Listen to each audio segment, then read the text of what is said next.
जीव सम्यक दृष्टि से मिथ्या दृष्टि कैसे होता है? मैंने डॉक्टर साहब से, जब मैं और दादा सोनगढ़ जा रहे थे तब रास्ते में प्रश्न पूछा था। मैं ही और दादा थे और दादी तीनों थे। मैंने कहा ये दादा प्रश्न मेरा है। तो दादा ने उस समय जवाब जो दिया वही जवाब है, तो हालांकि वो जवाब टोडा मल्ली साहब पंडित बनारसी दास जी ने भी दिया कि जैसे दादा ने उदाहरण दिया कि जैसे किसी ने ताला लगाया घर का और बराबर लगा लिया, लेकिन आधे रास्ते में शंका हो गई कि ताला लगाया कि नहीं लगाया, तो अनंत आकुलता वहीं से हो गई। और अब वो कितने ही समझाओ कि लगा हुआ है, वो समझ में नहीं आता जब तक वो दोबारा लौट के, ऐसा होता है ना, कभी कभी हुआ होगा अपने साथ।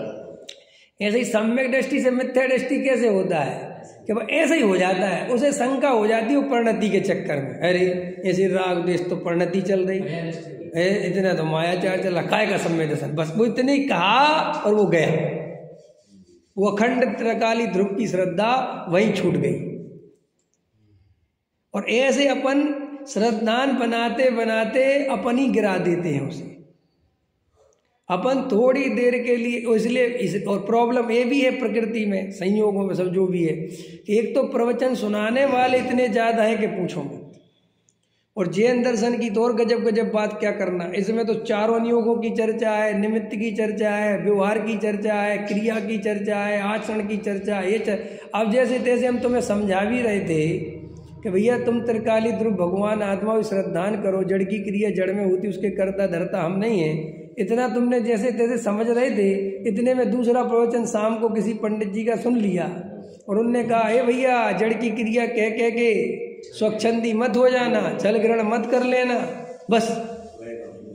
तो अब तुमने प्रवचन सुना तो ऐसा नहीं है कि तुम कुछ क्रिया में करने बनने लगते हो, रहते तो तुम वहीं के वहीं हो, लेकिन वो श्रद्धा फिर टिका लेते हो।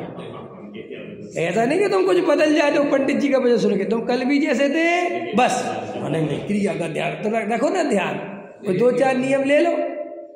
एक मित्र मेरे को मिले, अभी मैं कहीं प्रवचन करने गया तो बोले, पंडित जी आचरण बहुत जरूरी है आत्मा के लिए।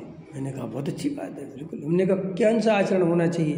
बोले ऐसा ऐसा होना चाहिए, ऐसा ऐसा। हम तुमने लिए? कह रहा नहीं, तुम्हें ले भाई, फटाफट लो। मैंने कहा अगर तुम्हें ऐसा लगता है कि साधु बने बिना आत्मा नहीं मिलेगा तो बन जाओ, क्योंकि आत्मा मिलना बहुत जरूरी है। कैसे? बोले आप? मैंने कहा मुझे तो बिना ही बने मिल गया। नहीं समझा? तुम अपनी देखो भाई, जिसको जो समझ में आया, तुम्हें जिसकी जो मान्यता है भाई, तुम्हें लगता है कि व्रत त्याग करे बिना आत्मा नहीं मिल सकता, तो भैया लो फिर। ये विवाद में मत पड़ो कि लेना, कि तुम्हें जो लगता है तुम वो करो, लेकिन आत्मा का अनुभव कैसे भी करके करो। क्योंकि मुद्दे की बात त्याग व्रत संयम की बात नहीं है। मुद्दे की बात तुम मंदिर आते हो कि नहीं आते ये नहीं है। मुद्दे की बात है कि तुम आत्मानुभव करते हो कि नहीं करते, ये मुद्दे की बात है। ये जितनी भी कहानी चल रही है, ये सब मंदिर, पूजा पाठ, भक्ति, व्रत, शील, संयम, जो कुछ भी है, ये सब आत्मा के अनुभव के लिए है। अगर आत्मा का अनुभव करा तो सब कुछ ठीक, और आत्मा का अनुभव नहीं करा तो सब बेकार।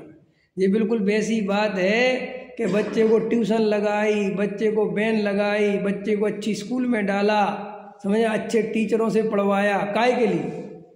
कि भाई साहब पढ़ाई करो, बढ़िया फर्स्ट क्लास नंबर से पास हो तो सब काम का है।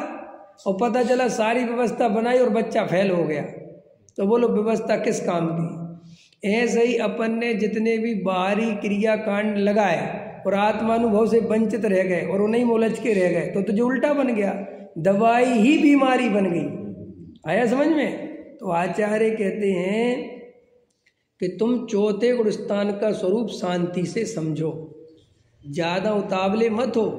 जब तीर्थंकर आदि जैसे महापुरुष भी चौथे गुणस्थान में करोड़ों वर्षों तक शांति से निकाल सकते हैं, कुछ भी झटपटाहट नहीं, कोई परेशानी नहीं, बिल्कुल शांति से रहते हैं, तो तुम्हारी और हमारी स्थिति तो उनके सामने कुछ भी नहीं है। तो हम इतने ज़्यादा उतावले ये परिणति और क्रिया के लिए क्यों होते हैं? हमें शांति से बैठ के एकांत में भेद ज्ञान, आत्मानुभव, आत्मश्रद्धान, आत्मचिंतन, इनमें अपनी सारी ताकत लगाओ ना भैया। और आत्मा का जब श्रद्धान हो गया तो अब आत्मा के चिंतन में आत्मा का भोग करो।